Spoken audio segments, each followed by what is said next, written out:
କେଉଁ ମାସରେ ଜନ୍ମ ହୋଇଥିବା ପିଲା ଭାଗ୍ୟଶାଳୀ ହୋଇଥାନ୍ତି? ଏକ ପ୍ରେରଣାଦାୟକ ଓଡ଼ିଆ କାହାଣୀ। ଏକ ସୁନ୍ଦର ଗାଁରେ ହରିହର ଏବଂ ସାବିତ୍ରୀ ନାମକ ଦମ୍ପତି ରହୁଥିଲେ। ବିବାହର ଅନେକ ବର୍ଷ ପରେ ତାଙ୍କ ଘରକୁ ଏକ ପୁଅ ସନ୍ତାନ ଆସିଲା। ପିଲାଟିର ଜନ୍ମ କାର୍ତ୍ତିକ ମାସରେ ହୋଇଥିବାରୁ ସମସ୍ତ ଗାଁ ଲୋକ କହିଲେ, ଏ ପିଲା ନିଶ୍ଚୟ ଭାଗ୍ୟଶାଳୀ। କାର୍ତ୍ତିକ ମାସ ଅତ୍ୟନ୍ତ ପବିତ୍ର ମାସ। ସମୟ ବିତିଗଲା। ଦିନେ ସାବିତ୍ରୀଙ୍କ ମନରେ ପ୍ରଶ୍ନ ଉଠିଲା, ସତରେ କି ଜନ୍ମ ମାସ ମଣିଷର ଭାଗ୍ୟ ନିର୍ଣ୍ଣୟ କରେ?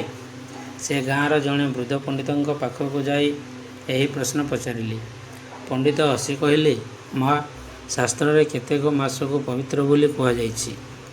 କାର୍ତ୍ତିକ ମାସକୁ ଭଗବାନ ବିଷ୍ଣୁଙ୍କ ପ୍ରିୟ ମାସ, ଶ୍ରାବଣକୁ ଭଗବାନ ଶିବଙ୍କ ପ୍ରିୟ ମାସ, ବୈଶାଖକୁ ପୁଣ୍ୟର ମାସ ଏବଂ ମାର୍ଗଶିରକୁ ଶ୍ରୀକୃଷ୍ଣ ଶ୍ରେଷ୍ଠ ମାସ ବୋଲି କହିଛନ୍ତି।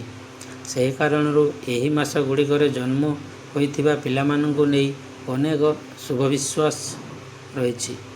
କିନ୍ତୁ ମନେ ରଖ, ଭାଗ୍ୟର ସବୁଠାରୁ ବଡ଼ ଆଧାର ହେଉଛି ସତ୍କର୍ମ। ପଣ୍ଡିତ ଆହୁରି କହିଲେ, ଶ୍ରାବଣରେ ଜନ୍ମ ହୋଇଥିବା ପିଲାମାନେ ଶିବଙ୍କ କୃପା ପାଆନ୍ତି ବୋଲି ବିଶ୍ୱାସ। କାର୍ତ୍ତିକରେ ଜନ୍ମିତ ପିଲାମାନେ ଶାନ୍ତ ଓ ଧାର୍ମିକ ହୁଅନ୍ତି ବୋଲି କୁହାଯାଏ। ବୈଶାଖରେ ଜନ୍ମିତ ପିଲାମାନେ ପରିଶ୍ରମୀ ଓ ବୁଦ୍ଧିମାନ ବୋଲି ମନାଯାଏ।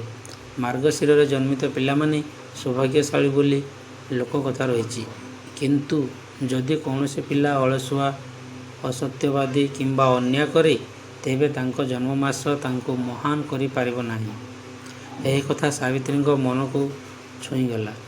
ସେ ନିଜ ପୁଅକୁ ସବୁବେଳେ ସତ୍ୟ କହିବା, ବଡ଼ମାନଙ୍କୁ ସମ୍ମାନ କରିବା, ଗରିବଙ୍କୁ ସାହାଯ୍ୟ କରିବା ଏବଂ ଭଗବାନଙ୍କ ନାମ ସ୍ମରଣ କରିବା ଶିଖାଇଲେ।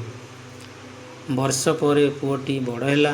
ସେ ପଢ଼ାଶୁଣାରେ ଭଲ କଲା, ପରିଶ୍ରମ କଲା ଏବଂ ନିଜ ଗାଁର ଲୋକଙ୍କ ସେବା କରିବାକୁ ଲାଗିଲା। ଦିନେ ସେ ଏକ ବଡ଼ ଅଧିକାରୀ ହେଲା। ସମସ୍ତେ କହିଲେ, ଏହା ସତରେ ଭାଗ୍ୟଶାଳୀ। ସେତେବେଳେ ହରିହର ହସି କହିଲେ, ମୋ ପୁଅର ଭାଗ୍ୟ କେବଳ କାର୍ତ୍ତିକ ମାସରେ ଜନ୍ମ ହେବାରୁ ନୁହେଁ, ତା'ର ଭଲ ସଂସ୍କାର, ପରିଶ୍ରମ, ସତ୍ୟନିଷ୍ଠା ଏବଂ ଭଗବାନଙ୍କ ପ୍ରତି ଭକ୍ତି ତାକୁ ସଫଳ କରିଛି। ଏହି କଥା ଶୁଣି ପଣ୍ଡିତ କହିଲେ, ସତିକଥାରେ ଭାଗ୍ୟଶାଳୀ ସେହି ପିଲା ଯିଏ ମାତାପିତାଙ୍କୁ ସମ୍ମାନ କରେ, ଗୁରୁଙ୍କ କଥା ମାନେ, ପରିଶ୍ରମ କରେ, ସତ୍ୟର ପଥରେ ଚାଲେ ଏବଂ ଭଗବାନଙ୍କୁ ସ୍ମରଣ କରେ। ଜନ୍ମ ମାସ ଏକ ବିଶ୍ୱାସ ହୋଇପାରେ, କିନ୍ତୁ ମଣିଷର କର୍ମ ହିଁ ତାଙ୍କର ପ୍ରକୃତ ଭାଗ୍ୟ ଲେଖେ।